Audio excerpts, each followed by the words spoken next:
में आज हम लोग केमिकल काइनेटिक्स में कुछ टर्म्स देखेंगे, जैसे elementary reaction, complex reaction, elementary step, rate determining step. यह क्या है एक एक करके हम बताएंगे। फिर से एक बार सुन लेंगे। What do we mean by elementary reaction, complex reaction, elementary step, यह रेट डिटरमाइनिंग स्टेप। इसमें से यह जो है याद रखेंगे, सीबीएसई वाले आ जाता है यह तीसरा इसमें का सी वाला। तो यह हम एक एक करके देखेंगे इन तीनों के। पहले हम लोग इसमें का एलिमेंट्री रिएक्शन देखे क्या है। वैसा रिएक्शन जो एक स्टेप में हो जाता है उसी को हम लोग कहते हैं एलिमेंट्री रिएक्शन। आता भी है एग्जामिनेशन में। The reaction which take place in one step is called elementary reaction। जैसे अमोनियम नाइट्रेट को हीट करेंगे तो N2+2H2O बन गया, एक ही स्टेप में बनता है। आज जो नहीं बताया या अंदाजा मत लिखते हैं कोई भी, क्योंकि वह जो एक लाइन में समझता है कितने स्टेप में होते हैं, यानी यह एक स्टेप में होने वाला रिएक्शन है। अब कॉम्प्लेक्स रिएक्शन, वैसा रिएक्शन जो एक, दो या दो से अधिक स्टेप में होता है उसको हम लोग कहते हैं क्या चीज कि कॉम्प्लेक्स रिएक्शन। वही लिख दिया है the reaction which take place, यहां पर लिखते हैं which take place in two और more than two steps are called complex reaction. इसको हम लोग क्या कहते हैं, कॉम्प्लेक्स रिएक्शन कहते हैं। दो या दो से अधिक स्टेप में होता है ये, या इज कॉल्ड लिख देंगे, इज कॉल्ड कॉम्प्लेक्स रिएक्शन। हो गया। यहां पर एक एग्जांपल देखेंगे, H2O2 है, ये डिकम्पोज होकर H2O+O2 बनाता है। ये दो स्टेप में कैसे होता है, यहां पर देखेंगे कि पहला स्टेप है, स्टेप 1 है कि H2O2 पहले H2O में डिकम्पोज होता है और हाफ O2 में, फिर हाफ O2 मिलके यह हो जाता है, यह O2 हो जाता है। यहाँ पर दो स्टेप हुआ, यह स्टेप 1 हुआ, यह स्टेप 1 हुआ, यह दूसरा हो गया स्टेप 2। ये जोड़ दिए हैं, यहाँ पर जोड़ दिए हैं, जोड़ने की कोई आवश्यकता नहीं थी। यहाँ एक 2 हो गया है मिलके, माने हाफ मिलकर एक O2 कैसे बनेगा, यहाँ 2 से गुणा करेंगे तब बनेगा, तो 2 से गुणा करके जोड़ दिए हैं, बैलेंस हो गया। तो यह हम लोग जान गए कि यह कॉम्प्लेक्स रिएक्शन भी जान गए। इसके बाद इसी में छिपा हुआ एलिमेंट्री स्टेप है। तो इस अगर कोई रिएक्शन 2 या 2 से अधिक स्टेप में हो रहा है तो इसका हर स्टेप जो है, यह भी, ये दोनों को हम लोग कह देंगे क्या चीज, एलिमेंट्री स्टेप। यानी हम लोग ऐसे कहेंगे कि each step of a complex reaction is called elementary step. यानी फिर हम इसको मिटाकर बता रहे हैं एलिमेंट्री स्टेप क्या है। अगर कोई रिएक्शन 2 या 2 से अधिक स्टेप में हो तो उन सभी स्टेप्स को हम लोग क्या कहते हैं, एलिमेंट्री स्टेप। जैसे मान लेते हैं कि H2O2 जो है, यार 2 स्टेप में रिएक्शन हो रहा था। H2O2 पहले टूटा H2O और हाफ O2, फिर हाफ O2 मिलके एक O2 हो गया। 2 स्टेप में हुआ तो स्टेप नंबर 1, स्टेप नंबर 2, ये दोनों जो है एलिमेंट्री स्टेप्स कहे जाएंगे। यानी इसी को डिफिनेशन में दे दिए थे, each step of a complex reaction is called elementary step. अब उसके बाद हम लोग डी देखेंगे, इसी पर हम समझा देंगे डी, रेट डिटरमाइनिंग स्टेप क्या है। रेट डिटरमाइनिंग क्या है, अगर कोई रिएक्शन एक से अधिक स्टेप में हो रहा है, उनमें से जो स्टेप स्लो स्टेप में होता है, धीरे धीरे होता है, मंद गति से होता है, रिएक्शन का रेट उसी से डिटरमाइन होता है। जैसे 2 विद्यार्थी आए, हम पूछे कि मोबाइल नंबर अपना बोलो, तो एक बहुत तेजी में बोलता है 2555 कैसे करेगा पीली, तो 255 कहा तो वह जो है हम कैच नहीं कर पाए। एक विद्यार्थी ने बोला 253095 बोला, तो धीरे धीरे बोला तो उसको हम कैच कर लिए। इसी तरह से रिएक्शन में भी जो रिएक्शन धीरे धीरे होता है उससे उसका रेट रेट जो है डिटरमाइन होता है फर्स्ट स्टेप से नहीं होता है, और जिससे रेट डिटरमाइन होता है उसी को रेट डिटरमाइनिंग स्टेप कहते हैं। यानी हम लोग कहते हैं if a reaction take place 2 और more than 2 steps then rate of reaction determined by only one step is that is slow step is called rate determining step। वही लिख दिए if a reaction take place 2 or more than 2 steps then the rate of reaction determined by slow step which is called rate determining step। यही देखेंगे, यह H2O2 वाला ही example ले लेंगे कि डिकम्पोज होता है कैसे। यह रिएक्शन असल में 2 स्टेप में होता है, दिस में गिवन इन द 2 स्टेप्स। पहला स्टेप हो गया, दूसरा स्टेप। यह स्टेप H2O2 धीरे-धीरे टूटता है, स्लो में होता है, और यहाँ हाफ O2 बहुत तेजी में मिल जाता है। यानी रेट जो है ऊपर वाला से डिटरमाइन होगा, नीचे वाला से डिटरमाइन नहीं होगा। अभी बोले थे कि जो रिएक्शन धीरे-धीरे होता है रेट उसी से डिटरमाइन होता है। देयरफॉर यहाँ स्लो स्टेप 1 है, देयरफॉर रेट ऑफ रिएक्शन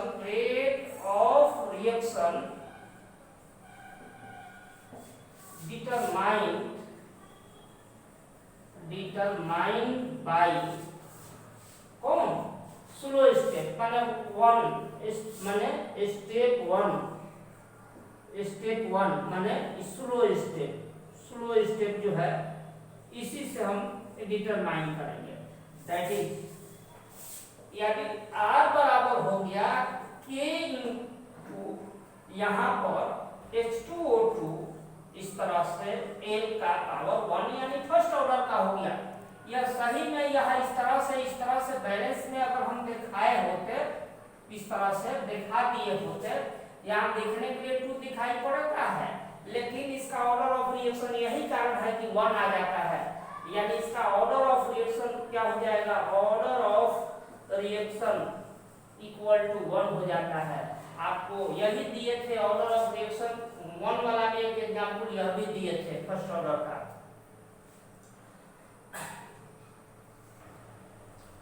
अब हम लोग जीरो ऑर्डर रिएक्शन का और फर्स्ट ऑर्डर रिएक्शन का दो जो है हम लोग को पढ़ना है, एक्सप्रेशन निकालना, उसको न्यूमेरिकल सवाल आता है। तो पहला हम पढ़ने जा रहे हैं expression of zero order reaction, माने derive expression of zero order reaction. इसके लिए हम लिखते हैं let us consider the following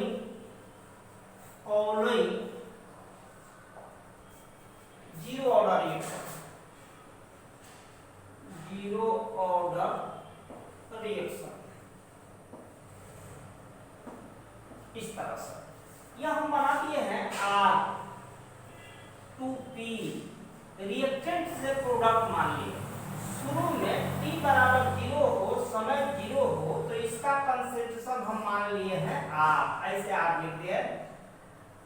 active mass है मतलब यह इसका मोलरिटी है और यह बना रहेगा 0। कुछ समय बीत जाए, T बराबर T हो जाए, 2 मिनट 4 मिनट 10 मिनट हो जाए, तो इस शुरू में ही मान लेंगे R0 और यह टाइम T पर मान ले रहे हैं कितना R है, 2-4 मिनट बीतने पर थोड़ा सा घट जाएगा, इस तरह से मान लेते हैं। तो यहाँ पर हम इसका एक्सप्रेशन निकालने जा रहे हैं, देखेंगे हियर पहले बताए थे कि यार R2P है, इसके रूप में चाहे इसके रूप में निकाला जा सकता है। तो यहाँ हम लोग लिखेंगे -dr/dt हो जाएगा रेट। जैसे यहाँ 2 रहता तो 1/2 dr/dt हो जाता, जो पहला बताया था इसके रूप में लिखते हैं तो प्लस dt/dt हो जाता। यह इस तरह से हम जान गए R के बदला यह होगा, तो यह R बराबर हम लोग का यह डायरेक्टली प्रोपोर्शनल होता है एक्टिव मास ऑफ R, इस तरह से, या -dr/dt इक्वल टू, यह हटा कर के लिख दिए जिसको रेट कांस्टेंट कैसे कहते हैं, इस तरह से। यह टाइम T पर जो है उसी के डायरेक्टली प्रोपोर्शनल लिखा जाता है। यह हम लोग का इस तरह से जब हो गया तो यह -dr/dt डायरेक्टली प्रोपोर्शनल हम लोग का हो गया, यह क्या चीज हो गया, यह आर के बराबर हो गया। यह यहां पर जो है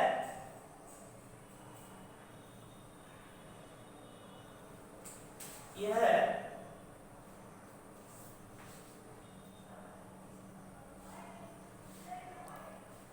यहां देखेंगे यह हो गया minus d r by d t हो गया। यह इसका शुरू वाला यह आर जीरो था, कंसेंट्रेशन यहाँ जीरो था, यहाँ कर दो बोला, यहाँ जीरो मान लीजिएगा, यहाँ मान लो। तो यह जो है आर जीरो इसलिए लिख रहा है कि इसका जीरो ऑर्डर का है, इसीलिए यहाँ पावर दे रहे हैं जीरो। जिस ऑर्डर का है उतना ही पावर दे देंगे। फर्स्ट ऑर्डर का रहता तो 1 दे देते, सेकेंड ऑर्डर का हो जाता तो यहाँ यह दे देते। एक सेकेंड ऑर्डर का हो तो 1 पावर, फर्स्ट ऑर्डर का हो तो 1, ये 1 हो जाता। तो यहाँ पर हम जीरो ऑर्डर होने के कारण पावर जीरो जो किए हैं तो ये कितना हो जाएगा, 1 हो जाएगा। फिर इसको थोड़ा सा हल कर देंगे इस तरह से, minus d r by d t equal to हो गया के। फिर इसको थोड़ा सा और हल किए, minus d r equal to k d t हो गया। यह हम और थोड़ा सा इस तरह से डी आर कर दिए के डी टी, और यहाँ माइनस साइन उधर लेकर चले गए हैं, और फिर इसको अब थोड़ा सा इंटीग्रेट कर रहे हैं, integrating both this side, integrating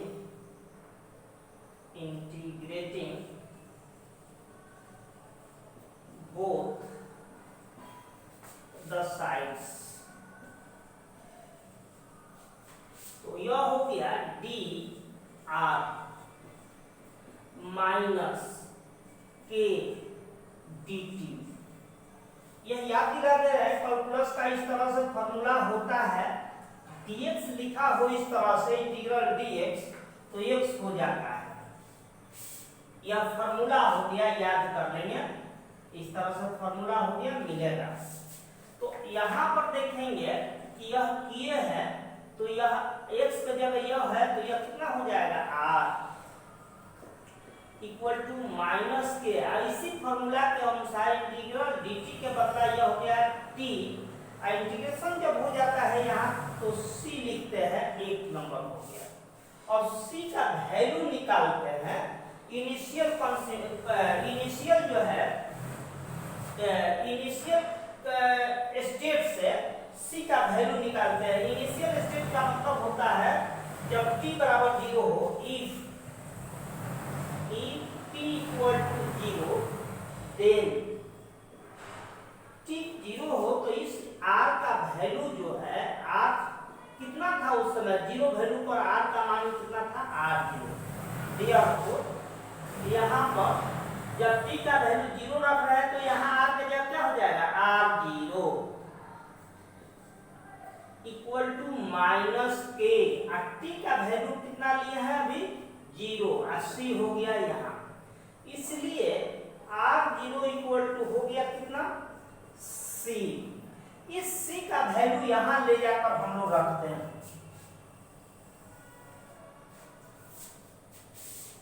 यहाँ 1 मान लीजिए,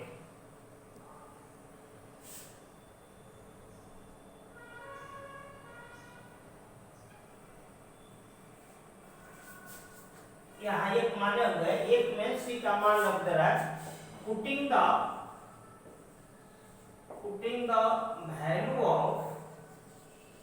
value of c in 1, तो यहाँ देखेंगे 1 यह है, r इक्वल टू माइनस के टी प्लस सी। सी यहाँ देखेंगे तो सी का वैल्यू कितना आया है, अभी हम लोग का सी का मान यही आया है, r0 आया है। इसलिए हम लोग थोड़ा और हल करते हैं, या इसको हम इधर भेज दे तो kt बराबर हो गया r0 माइनस r बाई, यह इतना ही करना है, अब यह इधर गया तो माइनस हो गया, ये इधर आ गया प्लस हो गया, इसलिए k बराबर या t बराबर कहना हो तो r0 minus r by k। यह एक्सप्रेशन हो गया जीरो ऑर्डर का। चाहे ऐसे भी कह सकते हैं, अगर k रख लेते हैं तो k इक्वल टू हो जाएगा r0 minus r by t। यह भी हो सकता है, या दोनों एक्सप्रेशन हो गया। This is the expression of zero order reaction. अब हम लोग उसके बाद जो है जीरो ऑर्डर रिएक्शन देख लिए थे, उसका एक्सप्रेशन। तो अब हम लोग देखेंगे हाफ लाइफ पीरियड क्या है, और जीरो ऑर्डर रिएक्शन का हाफ लाइफ पीरियड भी निकालेंगे। भाई क्वेश्चन में से दिया है, define half life period and derive expression for half life period of A zero order reaction. इसी को कुछ लोग बिहार बोर्ड में जाके क्वेश्चन सेट करते हैं कि prove that half life period of zero order reaction is inversely proportional to the initial concentration of the reactant। ऐसे भी सेट करते हैं, अपने यहाँ भी कर देते हैं लोग। ये पहले हाफ लाइफ जानेंगे। हाफ लाइफ हम जान रहे हैं कि कोई रिएक्शन होता है, तो रिएक्शन होता है तो रिएक्टेंट प्रोडक्ट में कन्वर्ट होता है। तो जितना समय में आधा हो जाएगा, मान लेते हैं कि 10 किलो गेहूं ले गए पिसाने के, गेहूं ले गए 10 किलो पिसवाने के लिए, तो 10 किलो में से 5 किलो आटा बन जाए जितना समय में, वही समय क्या कहलाएगा हाफ लाइफ पीरियड। वैसे ही रिएक्शन में भी होता है। मान लेते हैं 5 ग्राम सोडियम जो है पानी से रिएक्शन किया, 2.5 ग्राम जितने देर में वो हो जाए, बच जाए, या 2.5 ग्राम कन्वर्ट हो जाए, तो हम आधा हो जाए कन्वर्ट उसमें, तो उसी टाइम को हम लोग कहते हैं हाफ लाइफ पीरियड। यानी इसको कैसे डिफाइन करेंगे, the time interval in which half of the reactant converted into product is called half life period. It is denoted by t half ऐसे। इसको हिंदी प्रेमी कहते हैं कि वह समय अंतराल जितना समय में आधा रिएक्टेंट या आधा प्रतिकारक प्रतिफल के रूप में चेंज हो जाते हैं, कन्वर्ट हो जाते हैं, उसी को हम लोग क्या कहते हैं, हाफ लाइफ पीरियड कहते हैं। इसको t हाफ से डिनोट करते हैं। अब expression of half life period of zero order reaction का लिख रहा है, दिखा रहा है। For this let us consider the following zero order reaction. अभी थोड़ी देर पहले जो हम लोग देखे थे इस तरह से R2 की देखे थे, रिएक्टेंट टू प्रोडक्ट, यह R0 लिखे थे या 0 लिखे थे या T कम लिखे थे, T बराबर 0 को T बराबर T हुआ था तो हम यहाँ R लिखे थे। तो यहाँ पर देखेंगे कि यह फॉर्मूला हम जानते हैं, we know that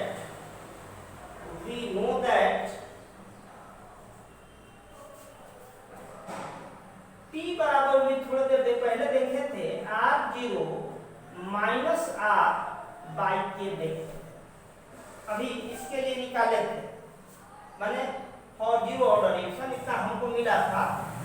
हियर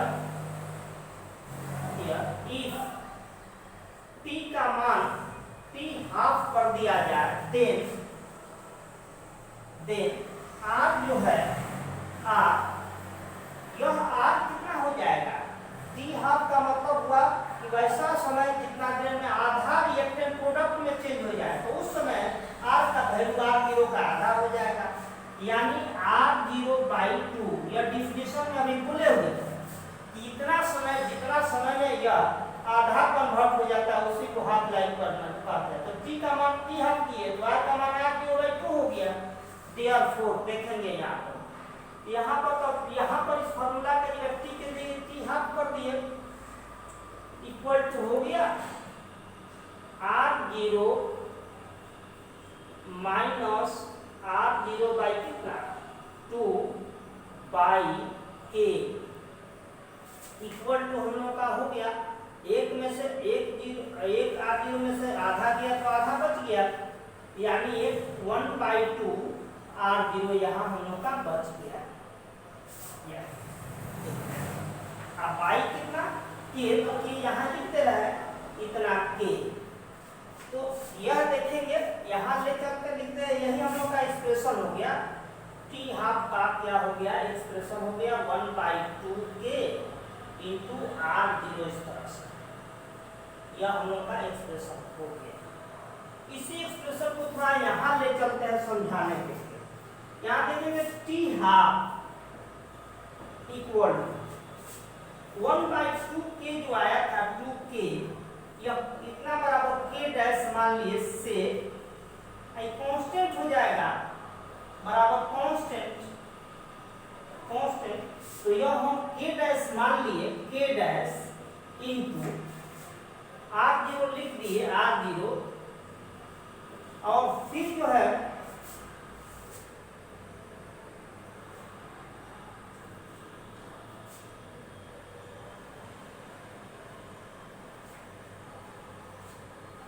यहाँ पर T0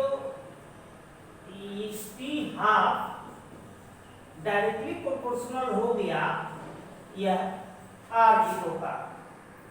यहाँ पर इनवर्सली नहीं लिखना चाहिए सर था कि डायरेक्टली प्रोपोर्शनल हो जाएगा, directly proportional to initial concentration of the reaction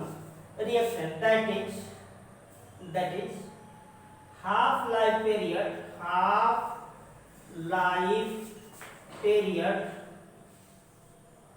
of zero order reaction is directly proportional to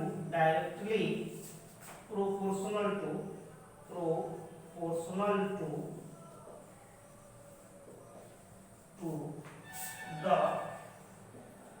initial concentration of reactant। R0 initial concentration है